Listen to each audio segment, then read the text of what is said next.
Hey everyone, welcome back to Age and Education channel. Today we shall look into the chapter Light.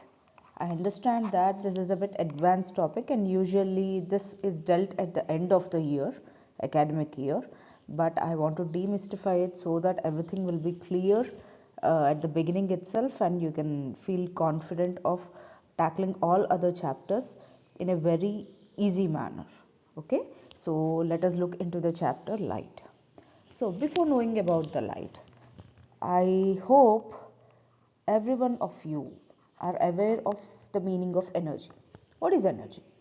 Energy is the capacity to do work or cause a change in a system. What is it? Capacity to do work or cause change in a system. Right? So, there are many forms of energy. We all know about it, right? What are the forms of energy? Some forms of energy. Just think. Yes, you know about sound, you know about light too, right? Now you will look into the varied aspects of light, okay? So it is so complicated as in the sense that it is not as simple as it looks. Whatever it is, anything you get into detail, it will be complicated as of now. But once you start demystifying it, then you will understand the varied nuances of what is it and you will feel better. Okay, so don't get worried, don't at all don't see it in a sense that it is complex thing. Okay, everything will get simple once you understand it. Okay, and tell me some other form of energy. Just think. Yes, thermal energy, right? And tell me something else too. Electrical energy, you will see it day by day, right? And nuclear energy, not end. There are many other types of energy like what do you call kinetic energy, potential energy, mechanical energy and all that, but we will see about it later. Okay, right now we will confine ourselves to the chapter light. Okay, so what is light? As mentioned earlier, light is a form of energy, as simple as it. So what does this form of energy enable us to do? It helps us to see the objects, right? Without light, can you see the objects? No. So such a wonderful thing the light is, right? So you will be able to see the objects because of the light energy.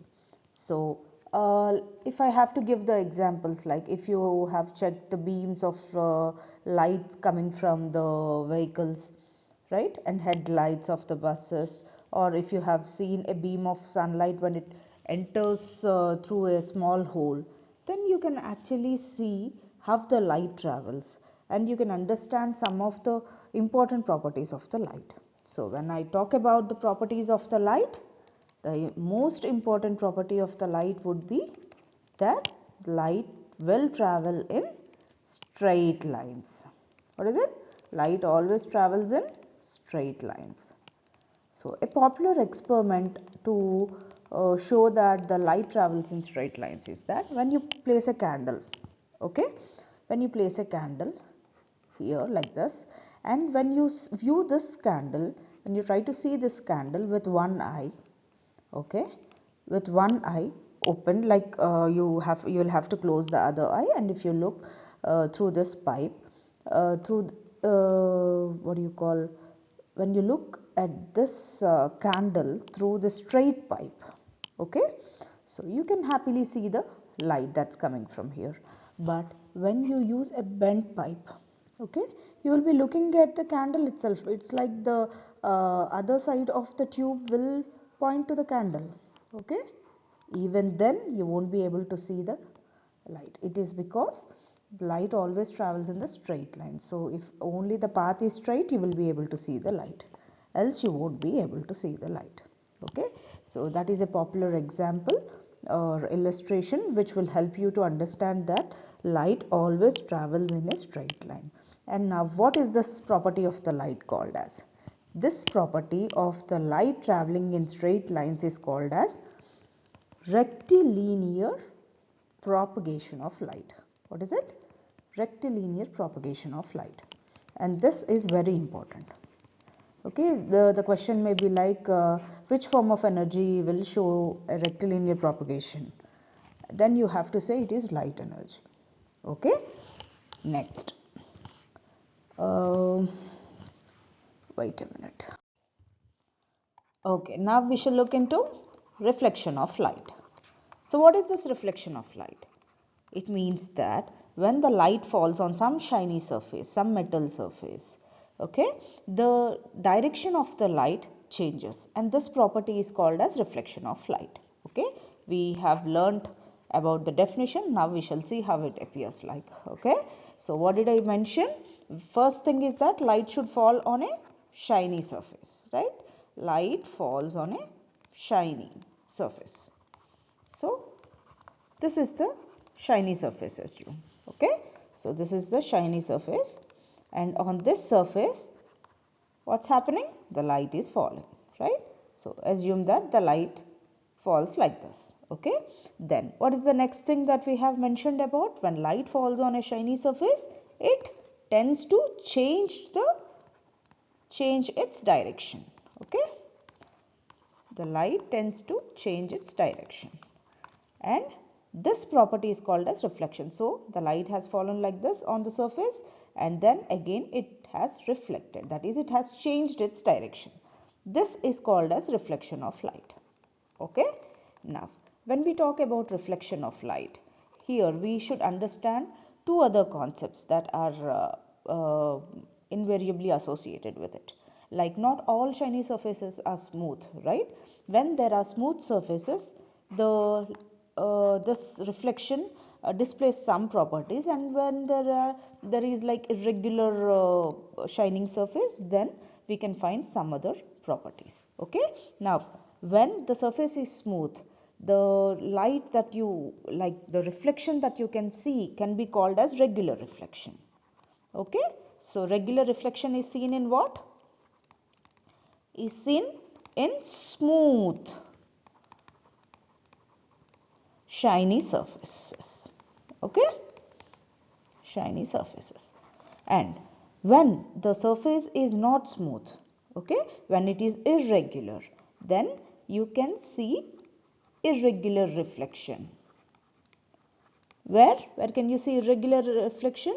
When the surface is not so smooth and not like it's not so polished as in this smooth shiny surface. Okay, here you can see irregular reflection, or also called as what? Diffused reflection. What is it? Diffused reflection. So how can you find the differences? What differences can you see? It is that when the light falls on when parallel rays of light fall on such a smooth and shiny surface, regular surface, then what happens is that the reflection can also be, the reflected rays can also be seen to move parallel to each other. Okay, so parallel, and these are again parallel. Okay, this is called as regular reflection. Understood? So for regular reflection, first thing is that you can find it on smooth shiny surfaces, right? So when parallel rays of light fall on the smooth surface, then they get reflected in a parallel manner to each other. This is called as regular reflection. Now, how about the other surfaces, like where you can find a bit of irregularities? On that, the parallel rays of light, when they fall on this, they won't show the parallel movement again when reflected back. See, some may reflect one, like if you consider these three rays, one may reflect this side and the other may go this side, the other may go this side. So these three are not parallel to one another, right? So this is called as irregular reflection or diffused reflection. Okay, now we are done with reflection of light basics. This is only about basics. There is a lot to learn about reflection of light. Okay, next we shall see about reflection by a plane mirror. Okay, so the next concept would be reflection by a plane mirror. What is it? Reflection by a plane mirror. You all know that mirror has a perfectly smooth finish, right? Yes or no? Yes. So consider this O. O dash to be a mirror. Okay, so what happens here is that the mirror at its back has a layer of aluminium or silver. Okay, so what this is called as silvering. So what it does, this gives the ability to reflect the light rays. Okay, ability to reflect the light rays for a mirror. Okay, so what happens here is that when there is a ray that is incident upon this mirror, so consider that this is a ray that is incident. Incident means when a ray is falling on something, then you say that ray to be an incident ray. Okay, so consider that PQ is an incident ray. The point of the source is P here. Okay, the source of light is P, and Q is the point at which this light ray has fallen on the mirror. Okay, so Q is the point of incidence. Okay, P is the point of source of light. Okay, now what happens, as you all know, when a ray is incident upon a surface, smooth surface, it gets reflected. It means that it changes its direction. So what happens, it just changes its direction and goes this way, right? So now PQ is what is it, as I have mentioned? Yes, it is incident ray. I will write here. Okay, this is incident ray. Now how about this QR? This is reflected ray, right? So what about this point P? That is the point of incidence, not point P, sorry, point Q. It is point of incidence, right? Q is point of incidence. Now if you draw a normal here, okay, normal, sorry, my line is not straight, this should be straight. Okay, it means that what is normal? Normal to the mirror, it means that it should make 90 degrees to the mirror. Okay, this is 90 degrees from here to here, and again from here to here it is, this part is also 90. So it is called as normal. Okay, let us give it a name as N. Okay, so QN is considered to be normal to OO dash. Okay, so you remember this point. Okay, when I say normal, don't get confused as where the 90 degrees, where is it making. Okay, you should understand that this normal is to the mirror and it has got nothing to do with the with these rays. Okay, after you draw the normal at the point of incidence. Okay, here now you can say that this is the normal and this is the incident ray. This angle, now if you consider this angle, let it be I, and this angle, let it be R. This is the angle of incidence. What is it? I is the angle of incidence. And how about R? R is the angle of reflection. Okay, I hope you all got this point. I'll repeat it again because it is so basic, and without this you cannot understand anything else. Okay, so first let me draw a mirror. Okay, so let us consider this to be a ray PQ. What is this? Incident ray, right? Even before you draw the reflected ray, I suggest that first you draw a normal, so that it will be easier for you to comprehend the things. Okay, normal means this is making 90 degrees with the mirror. Okay, now after this what happens?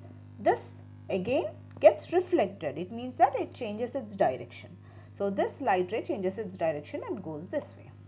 Now this is the normal, and consider this to be R, and this is the reflected ray.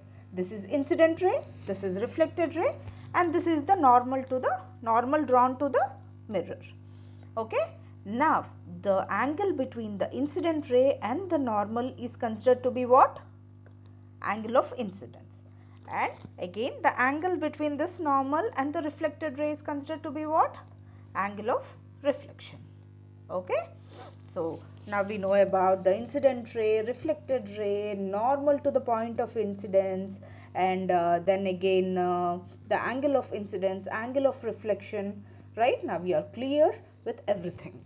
Now let us see about the laws of reflection. What is this laws of reflection? Don't get panic with this laws of reflection thing, okay? It's nothing, it's just that we will say this in some other manner, okay? So with all the concepts that you have learned earlier in the earlier slide, you can make, like we won't make, but you can understand these laws of reflection. Okay. So what are all the things that you have learned earlier? You have learned about incident ray, okay, then reflected ray, and not end, there are more. What is it? Normal to the point of incidence, right? And what do you call angle of incidence. With all these we will see the laws, right? What are these laws of reflection? Angle of reflection, okay? So what are these? It is said that the angle of the incident ray, the reflected ray, and the normal point of incidence, all these will lie on the same plane. What is it? They all will lie on same plane, okay? This is the first law of reflection. So it is as easy as it. The incident ray, the reflected ray, and the normal point of incidence all lie in the same plane. This is the first law of reflection. And what about the second law of reflection? We are left with these two, right? So we need something about this too. Yeah, okay. The angle of incidence is equal to the angle of reflection. Okay, what is it? The angle of incidence is equal to the angle of reflection. So it is as easy as it is. Laws of reflection, the first one is they lie on the same plane, these three things, and the angle of incidence is equal to the angle of reflection. Okay, now we will look further into some other concepts that are like that will take you into the convex mirrors, concave mirrors, and everything. Okay, in between there is something more to be understood, and later we will get into that convex mirrors, concave mirrors, and lens, all those concepts. Okay, bye for now. See you in the next video.